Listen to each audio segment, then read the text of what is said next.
Bonjour, je me présente. Mon nom est Denis Gravel. Ça me fait plaisir de vous parler du chemin côtier portugais. La préparation de ce voyage-là a été faite avec des discussions avec les membres de l'association, principalement Francine Maheu et Lucie Paré, que je remercie beaucoup. Mon itinéraire a été fait par finalement la consultation du site gronze, gronze.com. C'est ça qui a déterminé les étapes qu'on va voir tantôt. C'était un vol direct Montréal-Porto. La première nuit a été réservée à l'auberge des pèlerins de Porto sur la ligne de métro. Bon, c'est tout près de la cathédrale, à 30 minutes de marche. Puis, à partir de la cathédrale, j'ai marché le long du fleuve Douro, puis vers la mer, jusqu'à Santiago. Le retour a été effectué à partir de Santiago, Saint-Jacques-de-Compostelle, jusqu'à Porto en autobus. Voici mon itinéraire. Ce qu'il faut noter ici, à cet endroit-là, au début, une petite journée seulement jusqu'à l'XOS, l'autre côté de Matosinhos, pour commencer, et puis doucement, et surtout se défaire du décalage horaire. Et puis pour terminer, j'ai fait un petit 17 km avant d'arriver à Santiago afin d'arriver en forme. Ce qui est à noter ici, le point intéressant du voyage, c'est la visite d'un village fortifié celtique à Guardia. Et aussi, on a traversé le fleuve Minho du Portugal à l'Espagne, à Villa Praia de Ancora. Le trajet aussi qu'il faut noter en bateau pour suivre la translation, je vais en parler plus longtemps, un peu plus tard, à partir de Villa Nova de Arousa, appelée Arousa, jusqu'à en fait Padrone, Faramello. Ici, on voit le Portugal qui est ici, et la France qui est ici, et l'Espagne qui est ici. Donc, je suis parti de Porto jusqu'à Saint-Jacques-de-Compostelle. Le chemin classique, il part plutôt de Saint-Jean-Pied-de-Port ici, il passe par Pampelune et il se rend jusqu'à Saint-Jacques-de-Compostelle. Donc, c'est pour vous situer un peu par rapport au chemin du Camino français. On arrive à Porto, qui est une très belle ville touristique. Ici, c'est la vue qu'on a sur le parvis de l'église, la cathédrale. On voit le fleuve Douro à ses pieds ici. Donc, je me suis baladé un peu la première journée à Porto. Et puis, je suis parti de l'auberge jeunesse qui est à peu près de ce coin-ci. En fait, c'est l'auberge des pèlerins, là, Albergue de Peregrinos de Porto, pour marcher vers la cathédrale et ensuite le Douro. J'ai suivi le long du Douro jusqu'à Matosinhos. Et là, à la première boutique de tourisme, ils m'ont conseillé d'aller coucher juste de l'autre côté ici, à l'XIOS. Je me suis promené un peu à l'XIOS ici. Ça, c'est l'étape 2. C'est un 12 km pour la première journée. Donc, ça, c'est le long du Douro. La mer se trouve ici. Un phare espagnol dans Porto. À Matosinhos, des sculptures. J'ai marché dans l'eau ici, pieds nus. C'était vraiment rafraîchissant. Il y avait plein de jeunes étudiants qui suivaient des cours de surf. Et puis, je suis arrivé à la maison de tourisme de Matosinhos. C'est eux qui m'ont conseillé. Ils m'ont très bien conseillé. Si vous avez la chance d'aller dans ces centres de tourisme-là, on est très bien reçus, on a des bons conseils. Ça, c'est une auberge à l'XOS. J'étais dans cette chambre-là ici. Donc, à l'étape 3, je suis parti de l'XOS jusqu'à Villa do Conde, un 12 km. Sur le chemin, vous allez pouvoir voir d'autres pèlerins qui utilisent les passerelles. Soit dit en passant, ces passerelles-là sont très confortables. Le bois absorbe les chocs, donc c'est très confortable pour marcher. Le phare tout près de Matosinhos. vue sur Matosinhos. Et de l'autre côté de Matosinhos, il y a vraiment des beaux petits villages typiques avec de l'architecture naïve, de l'art naïf. Ici, le bord de la mer, les premières signalisations. Donc, il faut suivre les flèches jaunes comme ça jusqu'à Saint-Jacques-de-Compostelle. On revoit d'autres genres de signalisation. Ici, on voit c'est marqué le Matosinhos. Donc, arrivé à l'auberge de Santa Clara, qui était une très belle auberge à Villa do Conde.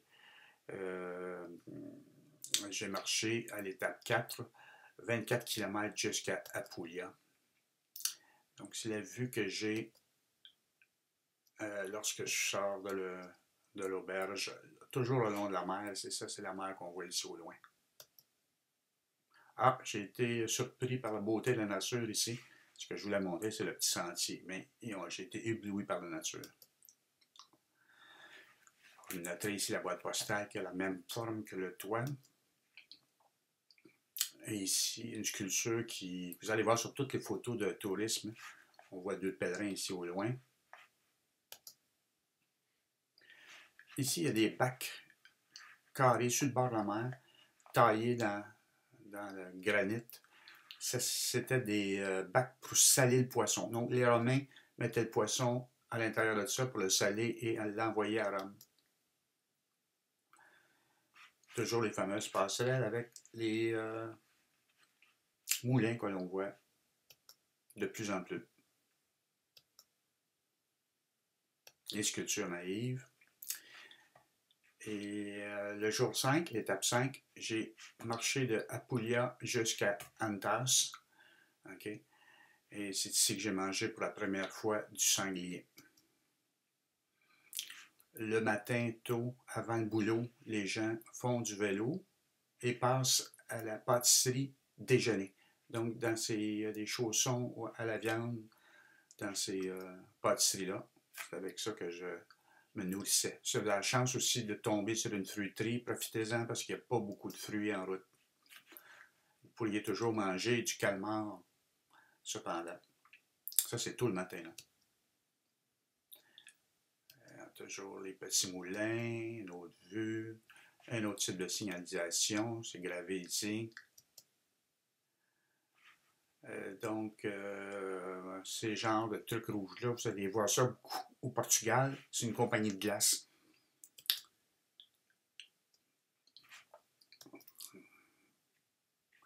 Signalisation ici. C'était dans le mois d'octobre, donc on commence à voir les citrouilles. On peut sentir les roses sur les clôtures. Ça, c'est mon fameux sanglier que j'ai mangé avec une salade mixte, avec le bidon verdé. Et puis, j'ai déjà dévoré des acras de morue déjà. Un petit pain. À l'étape 6, je suis parti de Antas jusqu'à Viana do Castelo, 24 km. Remarquez ici que le fleuve Lima se rend jusqu'à la mer ici. Et j'ai dormi comme en ville ici, dans une auberge, en fait, d'une alberguée.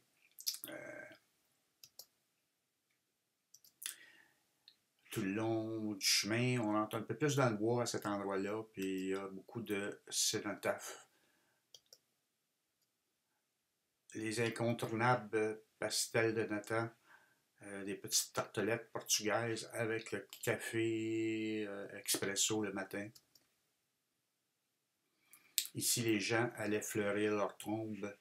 On voit encore une flèche de Compostelle ici. Et un genre de bonhomme ici qu'on va revoir en plus gros. Ce matin-là, celui qui traçait les flèches était heureux.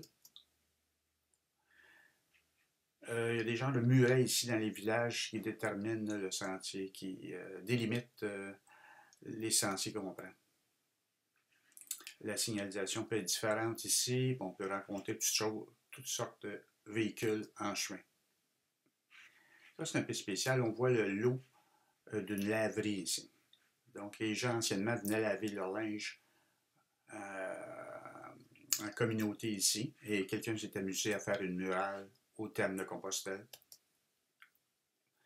sur le bord du fleuve Lima. Donc, le 7e jour, j'ai marché de Viana do Castelo jusqu'à Villa Praia de Ancora. J'avais couché à l'albergue de Peregrinos Saint-Jean, Sao João, jusqu'au guest house de Vinda. Notez les Azuela aussi, avec un caractère, une image religieuse. Ça, c'est les poubelles sur le bord de la mer. Donc là, il avait été vidé, mais habituellement, les gens mettent leurs papiers à l'intérieur. Un phare, il y a de la brume. Sur le sentier, vous pourriez rencontrer des cyclistes. C'est rare, mais des fois, ils empruntent le chemin.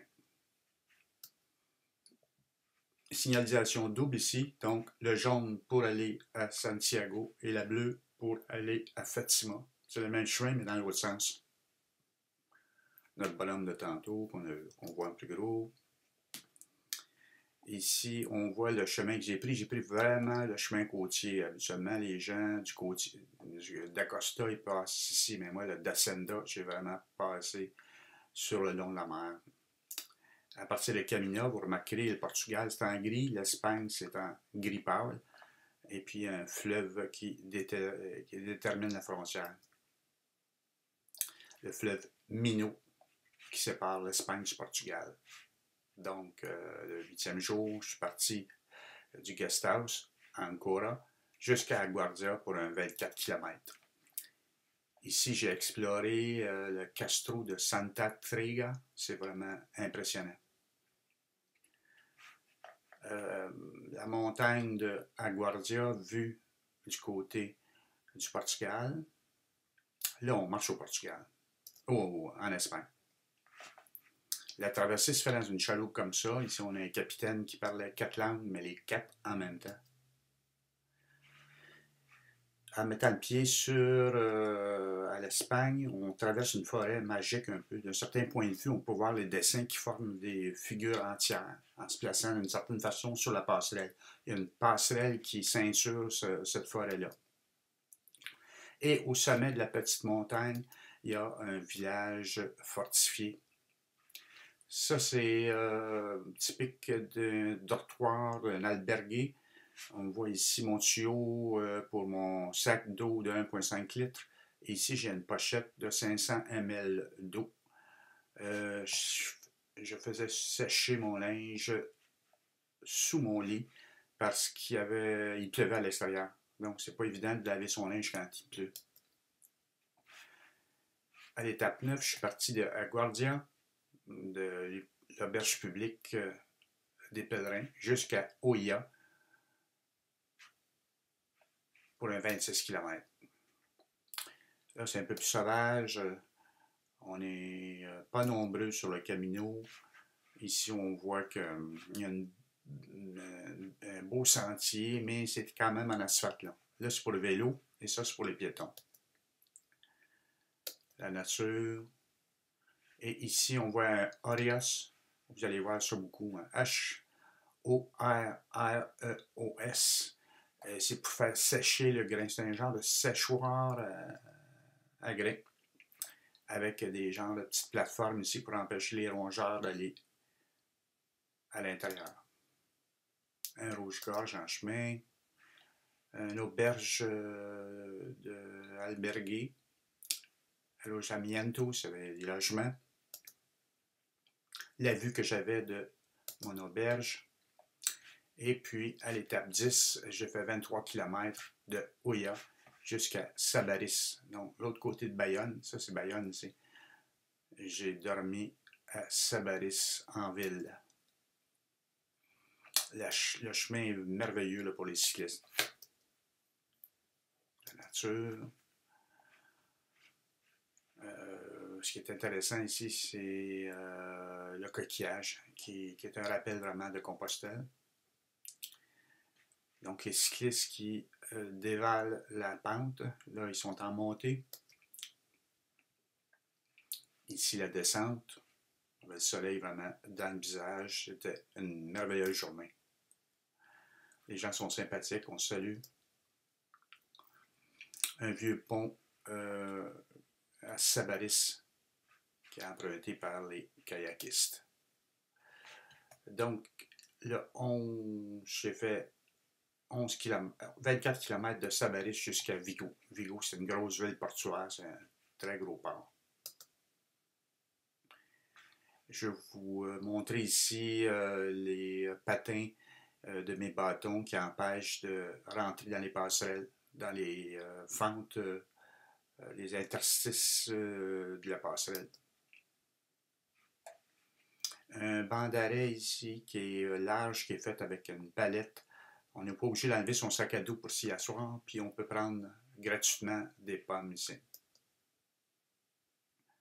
La vue du bord de mer, l'océan de toute beauté là. Ici, on a un pèlerin qui a oublié de mettre ses bâtons. Donc, c'est des chutes évitables avec des bâtons. Ici, on voit VIGO, Vigo. Donc, j'étais arrivé à Vigo. Le soir, encore la vue de mon auberge. Ce qui est intéressant, c'est la vue qu'on avait au loin sur la mer. Le genre de souliers qui sont portés par les pèlerins, ils sont mis à l'extérieur, évidemment, du dortoir pour qu'ils puissent sécher comme il faut. N'oubliez pas d'enlever vos fausses semelles à l'intérieur. Mes souliers étaient ici. À l'étape 12, j'ai fait 24 km, donc de Vigo jusqu'à Redondela. Ici, on fait un bout comme en montagne ici. Une muraille fleurie, un bâtiment fleuri. Mon amie sud-coréenne qui me devance. Mon ami allemand ici qui se fait mordre la main par le poisson. Et j'ai dormi à Redondela. Ici, c'est un genre de musée du théâtre ici.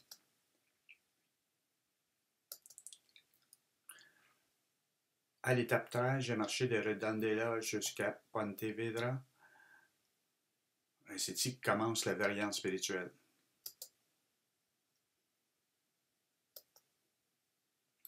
Sur le chemin, une sœur faisait des photos. Une sœur italienne faisait des photos d'un groupe d'Italiens. J'ai rencontré sur le chemin un joueur de gaïta. Le nom de cet instrument-là, c'est gaïta. Et le monsieur vendait des souvenirs. Et c'est des souvenirs, d'autres souvenirs qui ont été accrochés par des touristes.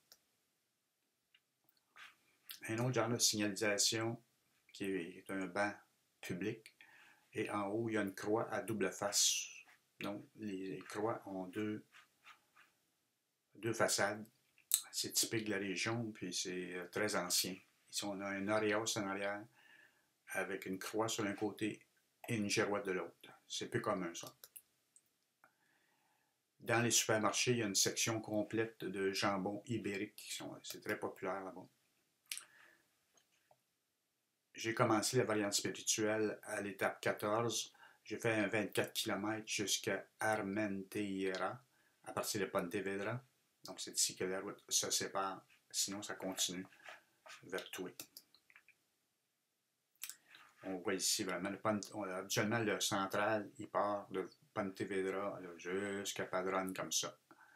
Et moi, j'ai plutôt été vers Armenteria ici, au monastère d'Armenteria, pour continuer jusqu'à Villanova de Arousa, où là, j'ai pris un bateau pendant 1h30 pour me rendre jusqu'à Ponte Césure ici.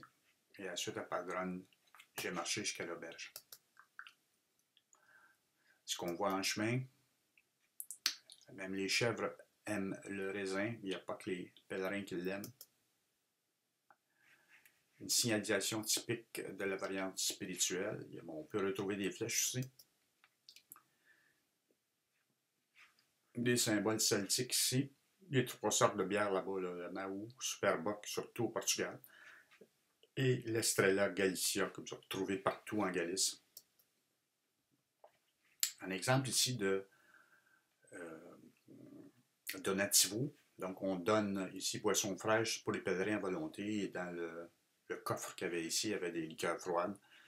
C'était finalement sans prix. On donne ce qu'on croit que ça vaut. Sur le chemin, il faut voir des publicités pour des auberges et réserver à l'avance avec un téléphone. 3 mots à savoir, c'est desayunos, comidas, habitaciones. C'est utile de savoir au moins ces 3 mots-là, mais on peut se débrouiller en anglais aussi. L'étape 15 c'est faite en 24 km de Armenteria, où c'est vraiment creux. Ici, vraiment, on suit le long d'une rivière, c'est à la noirceur, c'est très à pic ici pour descendre, mais heureusement, on descend. Et puis, on se rend jusqu'à Villanova de Arousa. Un gros plan de la signalisation de la variante spirituelle. Le matin, tôt, j'ai vu une salamandre vraiment originale, qui était peut-être 3-4 fois plus grosse que les salamandres qu'on a ici. La signalisation ici sur des supports à vigne. Bon, le genre de déjeuner ici, vous pouvez vous faire une sandwich le matin à la boucherie, ou vous pourriez même partir avec carrément une tête de cochon ici. Les bougainvilliers, le long du chemin, du sentier, on passe souvent dans ce genre de chemin-là, quand on passe dans les villages. Très joli, avec les fleurs en trompette. À Arousa, un banc du pèlerin, avec 2 pèlerines. Ici, c'est les fameux draps d'auberge qui nous fournissent dans les auberges. Donc, on recouvre le matelas qui est en caoutchouc vert, et c'est comme ça, comme un lit d'hôpital. Et puis, on met ça par-dessus. Ensuite, on met notre sac à viande ou notre drap d'auberge par-dessus cette protection-là. À l'étape 16, j'ai fait 25 km pour partir de Villanova jusqu'à Faramello. Le matin du départ à Arousa pour prendre le bateau vers Ponte Cesur. Arrivé à Ponte Cesur ici, ces types-là étaient dans le bateau avec moi. Des châtaignes sur le sol. Une traverse spécifiquement pour les pèlerins. L'auberge de Faramello, on voit un peu le genre de mobilier à l'intérieur. Aureos. Et l'étape 17, la dernière étape de marche à partir de Faramello jusqu'à Saint-Jacques-de-Compostelle, 17 km. Assez facile, mais il y a vraiment beaucoup de monde, là, parce qu'il y a des gens du Camino Central, de tous les chemins du Portugal qui arrivent sur ce chemin-là, et on passe à travers la ville pour se rendre jusqu'à la cathédrale de Saint-Jacques.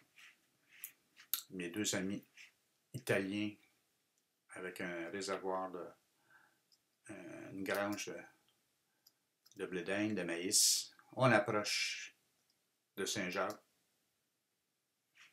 Un autre Aureos s'est grimpé. Ils sont protégés par une loi. On ne peut pas déconstruire les Aureos maintenant.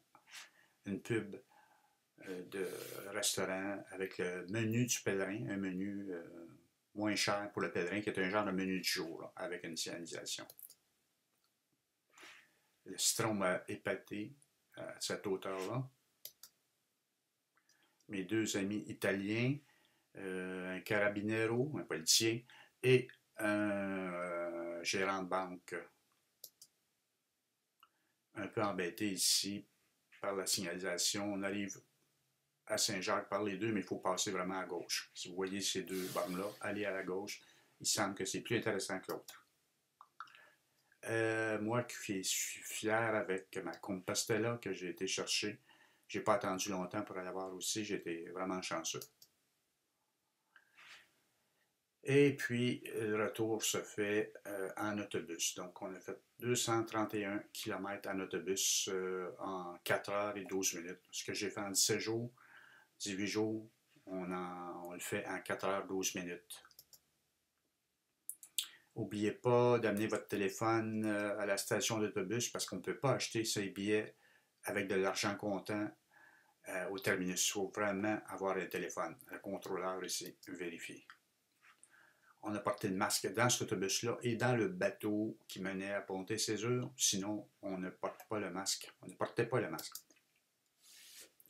À Porto, j'ai fait du tourisme en autobus et aussi en vélo électrique. C'était vraiment plaisant en vélo. Je me suis baladé ici, ce qu'on voit en vert, là. C'était génial. Le quartier juif de Porto. La fameuse librairie où on a fait des scènes du tournage de Harry Potter. Grande file d'attente. La spécialité locale là-bas, la Francesina, qui est un genre de hot chicken avec 3 sortes de viande dans une sauce barbecue. Porto, vue du Palacio des Glaces, là, c'est vraiment joli dans ce coin-là. Les gens avec qui j'ai fait du vélo, et le retour de Porto jusqu'à Montréal, un vol de 6h30 minutes. Truc pour la randonnée. Faites le point sur votre condition physique, demandez l'avis d'un spécialiste. Ça peut être un médecin, un podologue, quelqu'un qui pourrait vous donner l'heure juste sur votre condition si vous avez des doutes. C'est important de définir ses buts. Est-ce que c'est sportif? Est-ce que c'est pour des motifs religieux? C'est une occasion de faire le point, de rencontrer de nouvelles personnes, de voir de nouveaux endroits? Est-ce que c'est une combinaison de ces motifs-là? L'important, c'est de bien les identifier afin de vous inspirer et de vous motiver avant, pendant et après la marche. Achetez le bon équipement. N'hésinez pas sur la qualité. Des bottes à l'entour de 200 $, sac à dos à l'entour de 250 $, des bâtons à 100 $, on peut en trouver un peu moins cher aussi. Sac de couchage 160 $, qui n'a pas été vraiment utile, mais qui pourrait être utile si jamais vous voulez coucher à l'extérieur. Je souligne l'importance de l'entraînement physique. Développer votre force et votre cardio, votre cœur, vos jambes et votre dos doivent être renforcés. Tout exercice est bon, mais marcher avec votre sac à dos plein est le meilleur exercice. C'est la régularité plus que l'intensité qui vous aidera à renforcer votre endurance sur le sentier. Faites des randonnées de préparation. Les marches de préparatoire sont essentielles pour développer sa condition physique, mais surtout pour tester son matériel avant le grand départ. Cassez vos chaussures avant, très important. Faire et défaire son sac pour apprendre à ranger efficacement ses affaires tout en laissant de côté les choses superflues. Ici, c'est des suggestions d'entraînement. Moi, c'est ce que je faisais avant la marche, deux mois avant. Par contre, 4 mois avant, vous pourriez marcher 2 fois par semaine. 3 mois avant, marcher 2 fois avec un sac de 2 kg. Bon, le principe, c'est d'augmenter le poids dans le sac. Un mois avant, vous marchez 4 fois avec un sac de 8 kg. Puis 7 jours avant de marcher, 3 fois durant la semaine des 20 km avec le poids final pour être sûr que votre corps est capable de supporter l'effort. Mon équipement que j'avais, un poncho, sac de couchage, trousse de toilette, serviette, sous-vêtements, polar, frontal, une chemise à manches longues, des chaussettes, un sac d'épicerie, un mouchoir, le fameux sac à viande, de la corde pour faire sécher le linge. La trousse de toilette ici. Un exemple de budget. Donc, moi, dans mon cas, ce voyage-là m'a coûté alentour de 2000 $. Donc, il fallait prévoir à peu près 95 $ par jour, ça incluant le vol d'avion. Bon camino. Visitez le site de l'association et visitez aussi le site de la Montérégie. Vous pourriez visiter Charlevoix aussi parce qu'on organise un départ pour l'île aux Coudres et aller sur le site de l'association.